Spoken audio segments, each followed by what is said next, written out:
I'm not kidding, man. I am not kidding. I'm not even going to explain how this song has to do with Kingdom Keepers 3. You're just going to have to stay tuned and find out.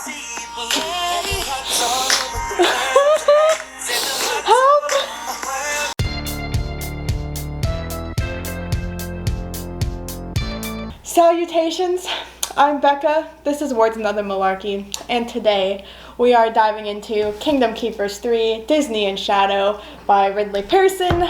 As you may be aware, I have been slowly but surely working my way through this entire series. It started with me having no intentions whatsoever of reading the rest of these books, and then I got brainwashed and was like, I should read the rest of these books. And so here we are. This is what I'm doing now. This is my life. I don't even know where to start, man, because as you can see, so I have the first one for comparison. Like this is the length, the thickness of the first one. The second one is about this size, but this one is 540 something pages, and I read all 540 something pages and I could not tell you what exactly happened. It is 500 pages of nothing. If you don't know about the Kingdom Keepers series, first of all, I recommend you check out my first video and then my second video. But just as a recap, it's this group of teenagers who were, I guess, recruited by Disney, or the Imagineers rather, to be the Kingdom Keepers, which are like basically guardians of Disney World. They were originally made as like holographic tour guides, but that was just like a cover. What they really are like semi-hologram things that like they show up at the park at night, like while they're sleeping, and they can like see the characters that have come to life, because that's a thing that happens. And then they're fighting the Disney villains, which are the Overtakers, except the only one you ever see is Maleficent. Just so you know, disappointingly enough, there are no new character introductions in Kingdom Keepers 3. The snake on the front, which I was hoping was a snake that I would recognize, like, I don't know, Khan from Jungle Book. Who else was a snake? Jafar turns into a snake at some point, but that does not look like him at all. No, it's a snake called Gigabyte, I think, which I don't really know they say what it's from, but I don't remember. I think it's more of like a Disney park attraction thing than like a movie thing. So here is the plot of Kingdom Keepers 3, Disney in Shadow. As much as I can simplify it and condense it into an easy to digest morsel.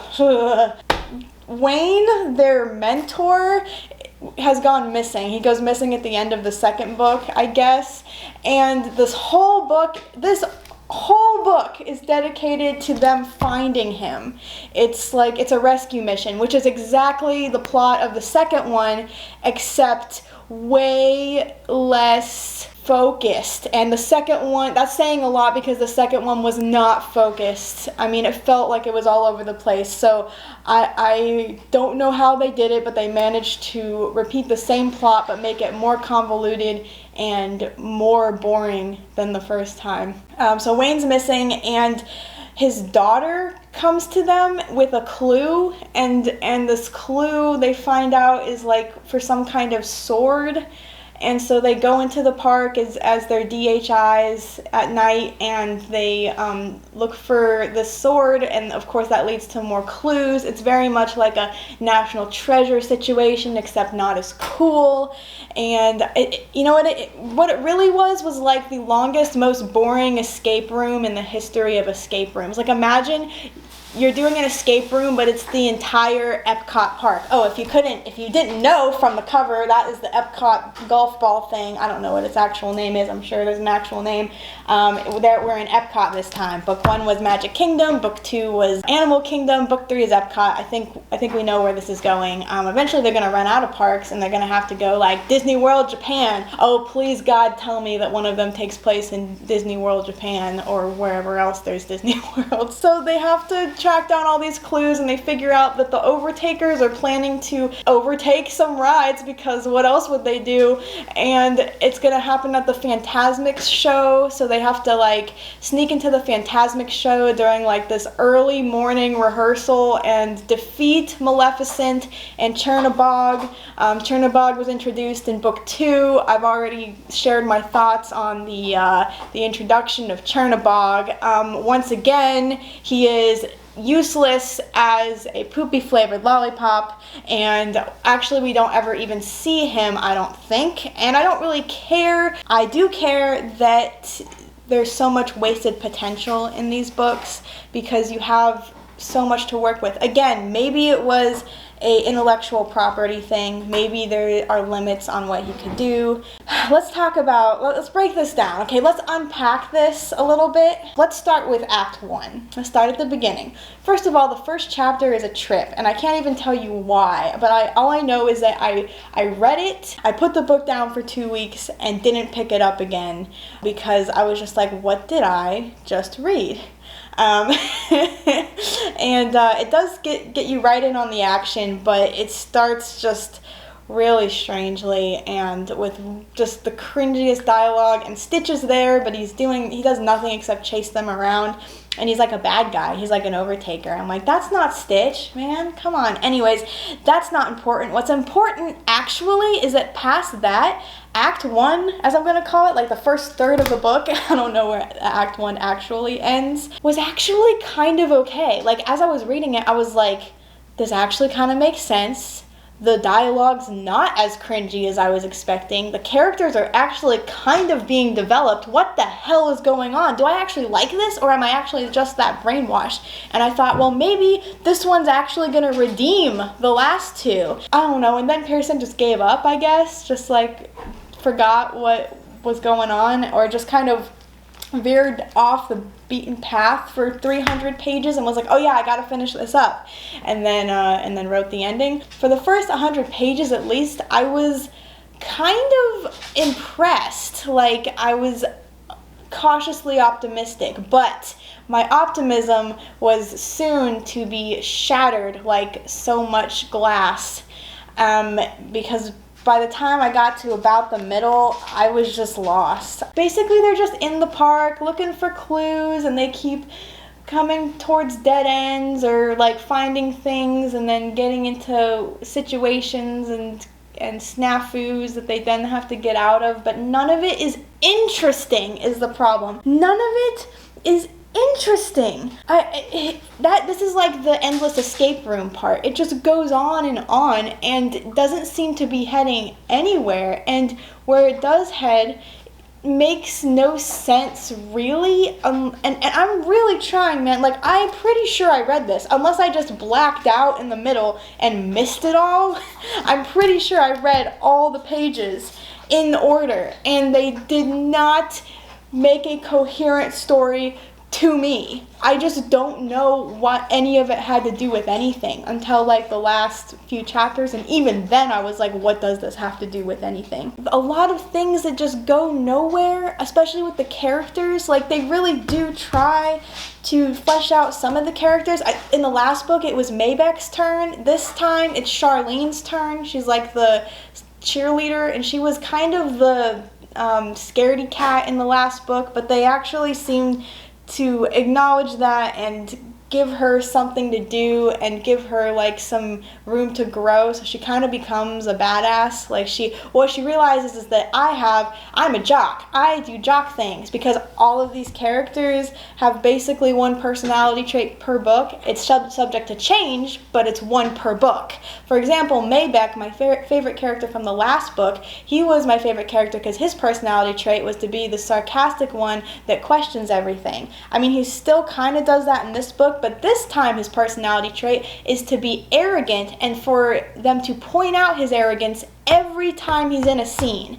Every single time. And it's so heavy-handed and dumb. And he's not even like doing anything, or he might not even be in the scene, but if he's mentioned, they're like, Maybeck would have a hard time admitting to a fault like that. And I was just like, what the hell does this have to do with anything? Okay, we get it. He's got some arrogance, I guess, but can we just please go somewhere else? Can we please make him a three-dimensional character? So Charlene got her moment in the sun, so she'll probably be made of cardboard again in the next one, and the character development from this book will have absolutely no bearing on book 4. Nobody else really got to do much in way of character. You kind of get to see the sisters a little bit more. They're involved now, they're DHIs now basically, but they have superpowers, and that's weird, and honestly I don't have the space or the mental energy to be mad at it, because there's just so much going on in this book that is absolutely useless, and I don't need to even think about how useless the powers thing is, except just to have characters that have convenient powers. But they're there, but every time they're in a scene, while they're in the park as DHIs, they are always like, this is so weird, oh my gosh, this is so trippy, I'm so freaked out. And then one of the Kingdom Keepers has to be like, yeah, but you'll get used to it, because we all did. And that's their whole character arc, is that they're just getting used to being weird hologram people, and that they act the exact same. I could not tell the two sisters apart for the majority of the book, because every single scene they acted the exact same. And Finn, don't get me started on Finn. So they decide that Finn is going to be he's the main character, our protagonist. He's our reluctant leader, because it's established throughout this book that he is the leader and that he is more or less the chosen one. No one can do what he can do. He's the only one that can do this thing called going all clear. Well, the only one that can do it on command, which is where he goes complete hologram, but he has to enter this meditative Zen state to do it. And this is where the Chris Brown song comes into play. I shit you not. In order to get into this state, he has to be totally calm with zero fear. It's not a necessarily bad or novel concept. It kind of at times reminded me of My Hero Academia. It's fresh on the brain because we've been watching it, and his one for all power, and he has to be in a certain state of mind to use it, I guess, but 10 billion times stupider. And so there is a part where he is trying to achieve this all clear state, and in order to do that, first he thinks of the girl he likes, which I would think for a teenage boy would do the opposite of calming him down, but whatever, man. And then he thinks of a song that always calms him down in stressful situations, and the name of this song is With You. Now, I immediately thought of the Chris Brown song, and then I was like, let me give this the benefit of the doubt. There's probably more than one song titled With You. But upon further research, and I did research, this book, just for your information, was published in 2010. Now, the song With You by Chris Brown, and Chris Brown's not exactly in the public's best opinion even now, but this song in particular was released in 2007, making it the song closest to 2010 that has the title With You. Therefore, and ergo, it must be the song to which Finn is referring in the scene where he is attempting to achieve his all-clear state vis-a-vis meditation and Zen and Nirvana or whatever the hell. So, where was I? I think I blacked out there for a minute. That is just one nugget of the sort of story beat you will experience in Kingdom Keepers 3 Disney in Shadow. I could go on. I could try to say more about the plot of this particular work of literature, but I think I should move on, perhaps. I didn't even talk about Act 3 yet, except for the Phantasmic show, and all I can say about Act 3, honestly, is that it was a shit show.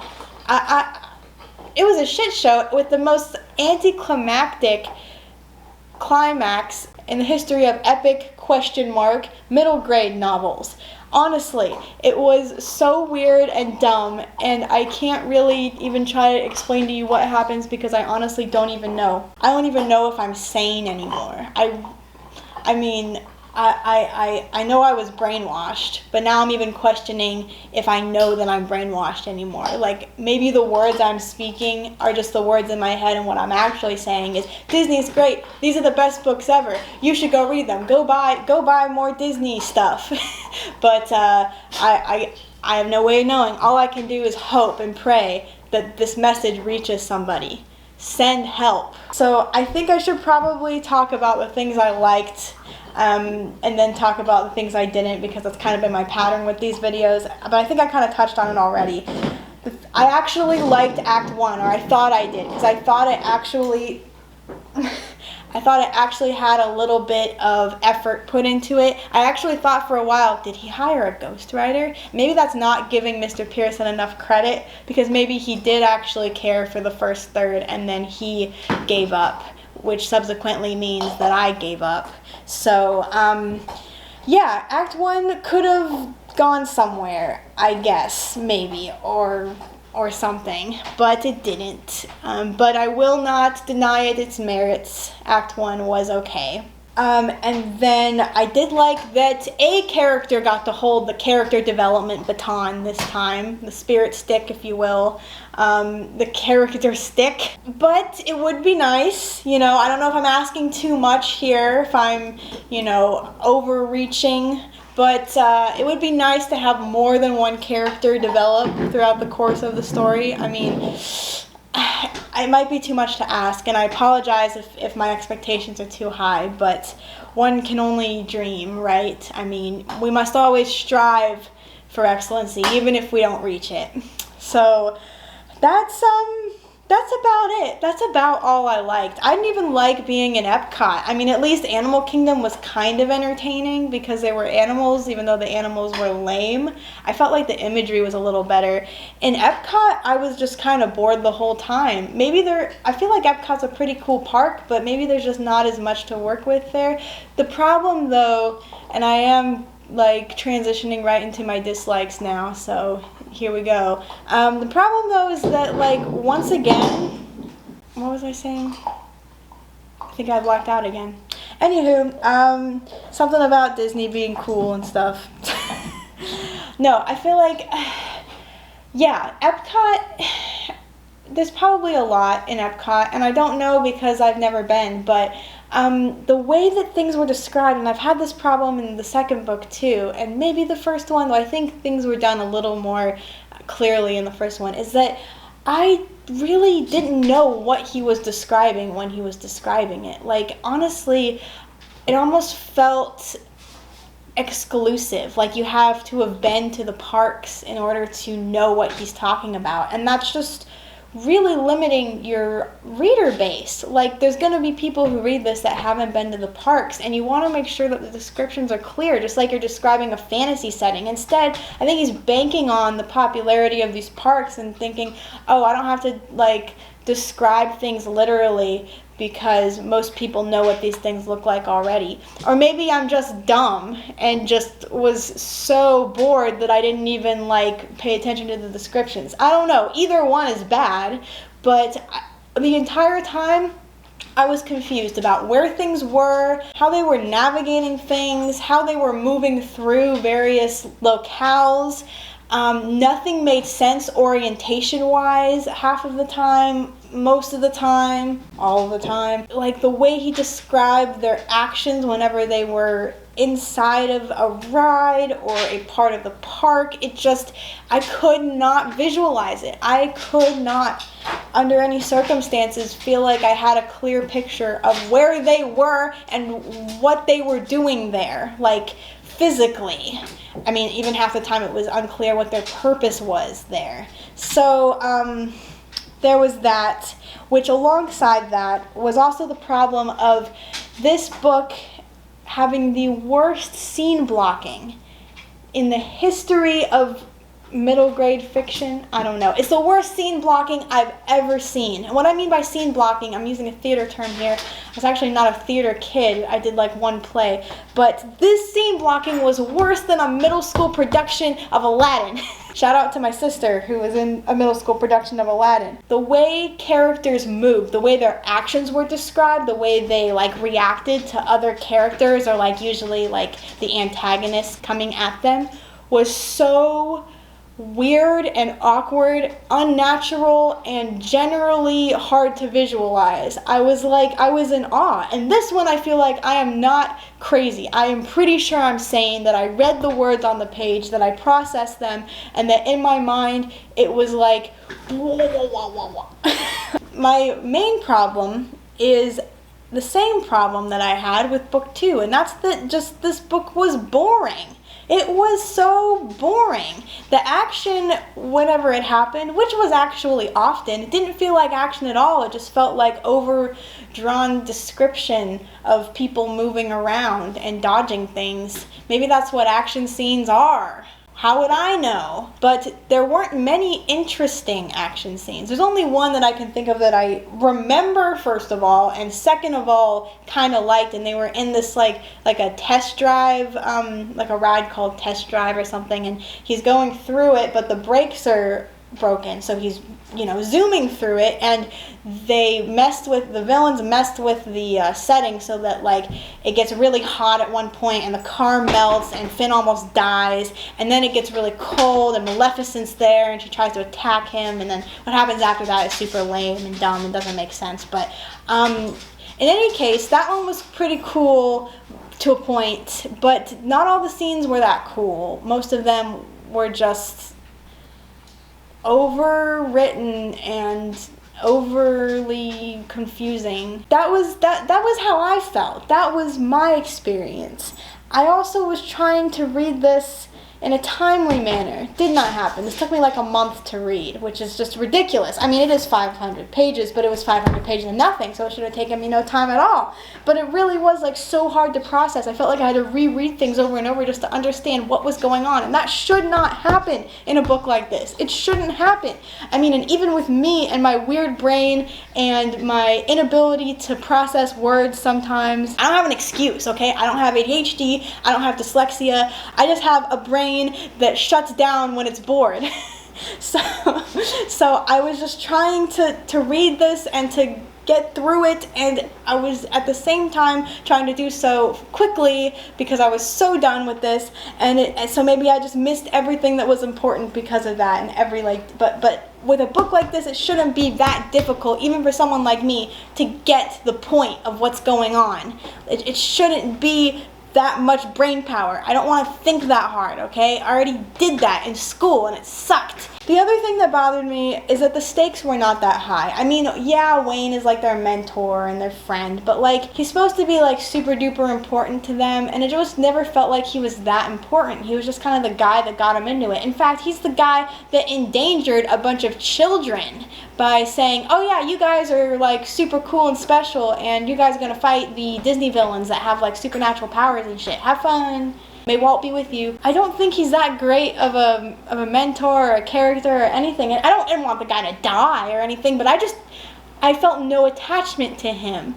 Like, maybe in the beginning of the first book because Finn meets him and he kind of, like, explains things to him, but then I had my beef with how he's always cryptic and never is clear about the things he's describing because he wants them to figure it out, and they say so in the first book and the second book and in this book, so he's kind of a dick, is my point. I mean, again, doesn't deserve to die or anything at the hands of Maleficent, but did I really care about him? No, I felt no emotional stakes at all. The only one that really had an attachment to him anyway was Finn, and because Finn's the chosen one / leader, his opinions are the only ones that matter, obviously, so all the other characters just latched on to his emotion that they never really showed before in the second book or really the first book because they barely interacted with him in the second book or the first book. Finn did. So basically, I know I was supposed to care, and I didn't, and I'm gonna sound really cruel and really cold-hearted here, but there's a spoiler, fake out where they think he dies and he doesn't,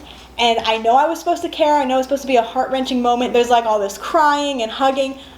I didn't care. I was like, first of all, I knew it was a fake out. It had to be. It had all the ingredients. And number two, I didn't care enough about him. Like, I didn't even know that much about him. Another thing that really skews my opinion of him is that his daughter, who's introduced, she's an adult, obviously. First, they think she's a villain, and she's not. She's just kind of creepy. And second, her name is Wanda. And they say several times that the reason her name is Wanda is because she was named after Mickey Mouse's wand.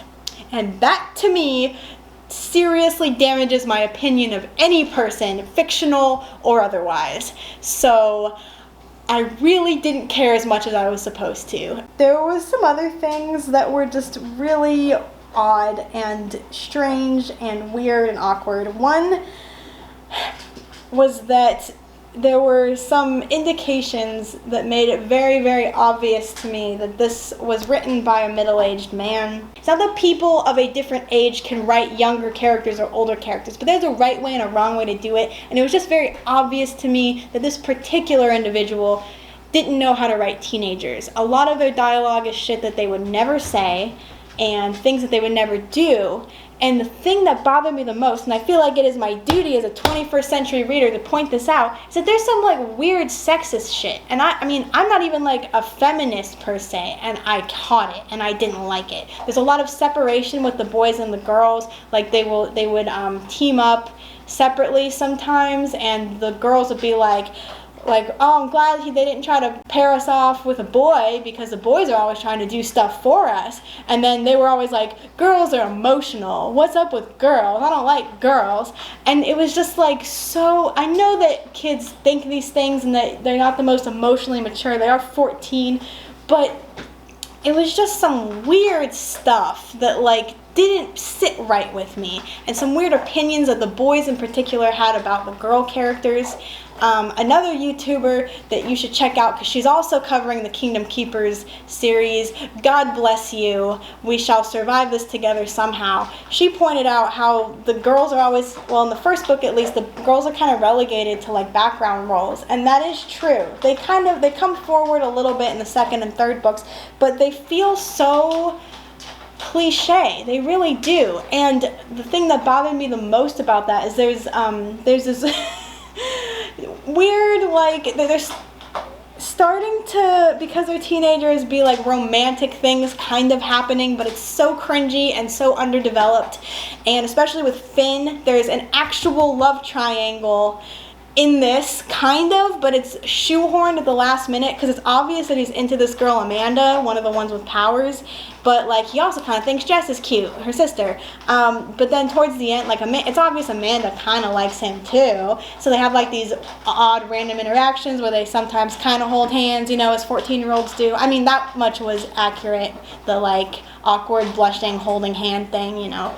But there's this part towards the end, like they're about to enter the climactic scene, and Amanda decides that Finn has eyes for Charlene or something, or that Charlene thinks Finn is hot, and she gets jealous and decides that now is the time to bring this up, right before they're about to like enter this super dangerous situation and save the day. And she does like it's fine, I don't want to talk about it's fine. And Finn's just like, why now? And it was so random and out of place, and there was no indication prior to that scene that he even like thought of Charlene in any capacity aside from she's a girl and she's blonde and she's a cheerleader. So like, why there? It was just so awkward. There was so many awkward teen moments.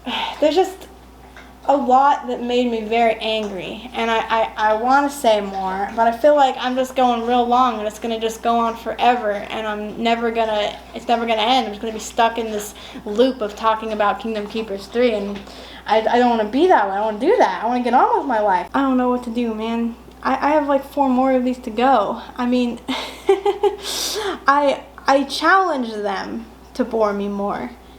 I challenged them, and they didn't let me down. I got a glimmer of hope with the first third of the book, and it was squashed. It wasn't just squashed, it was trampled underfoot like so many grapes in a stampede of elephants or something. I'm scared, guys, and I'm confused, and I'm not sure if I'm even sane anymore or what's real. Like, am I a hologram? Are you a hologram? is this even reality? I have no room left in my brain. I'm fried. I'm totally fried. I just have nothing left to give, and yet I will have to find it in myself to give it. So I wish I had more to say that was of a positive connotation, but I don't. There's nothing here. This is just filler. It's all filler. So I'm gonna go cry now and maybe watch some Disney movies. I don't know. I'm so confused. Please send help. Well, until next time, and God, why does there have to be a next time? Keep it weird and stay safe, everyone. Please, for me. Oh, and please, like, comment, and subscribe, because I can't do this alone. I need help. Please help.